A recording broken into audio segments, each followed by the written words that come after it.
Revisiting every விஜயனா film before Jananayagan part 35 Pudhiya கீதை. இந்த படம்னால எனக்கு ஃபர்ஸ்ட் ஞாபகம் வருது இந்த படத்துக்கு யுவன் மியூசிக் அப்படிங்கிறது தான். கோட் படம் வர வரைக்கும் விஜயனாவும் யுவனும் கொலாபரேட் பண்ண ஒரே படம் இந்த படமா தான் இருந்தது. இந்த படத்துல சாங்ஸ் மட்டும் யுவன் போட்டிருப்பாப்ல, பிஜிஎம் கார்த்திக் ராஜா பண்ணிருப்பாப்ல. இந்த படத்துல கலாபவன் மணி தான் வில்லன். அண்ட் யூஸ்வலா ஒரு படம் ஹிட் ஆச்சுன்னா அந்த படத்துல யாரு செம்மையா பெர்ஃபார்ம் பண்ணாங்களோ அவங்கள அப்படியே புக் பண்ணி அதே மாதிரி ரோல்ஸ்ல டைப் காஸ்ட் பண்ணுவாங்க. ஸோ ஜெமினி படம் ஹிட் ஆனதுக்கு அப்புறம் கலாபவன் மணி வந்து இதே மாதிரி நிறைய ரோல்ஸ் பண்ணாரு. அதுல குத்து, அதுக்கப்புறம் இந்த படம்லாம் வரும். இந்த படத்துல அண்ணாவோட கேரக்டர் வந்து ரொம்ப ஒரு பெக்குலரான கேரக்டரா இருக்கும். நினைப்பது முடியும், நாம நினைக்கிறதா நடக்கும். என்னதான் பகவதியில் அங்கங்க கொஞ்சம் இருந்தாலும் இந்த படத்துல தான் ரொம்ப ப்ராப்பரா இந்த விரலெல்லாம் நீட்டி ஏய் அப்படிலாம் சொல்லி பெருசா பக்கமா பஞ்ச் டைலாக் பேசுற ஒரு ட்ரீட்மெண்ட் வந்து இந்த படத்துல இருந்துச்சு. நான் நல்லவங்களுக்கு மட்டும் தான் சாரதி,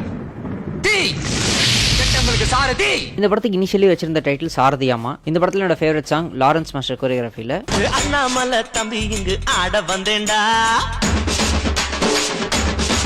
அந்த படம் வந்த டைம்ல தீனா படம் ரிலீஸ் ஆகி அஜித்துக்கு தலை அப்படின்னு ஒரு பேர் வந்துருச்சு.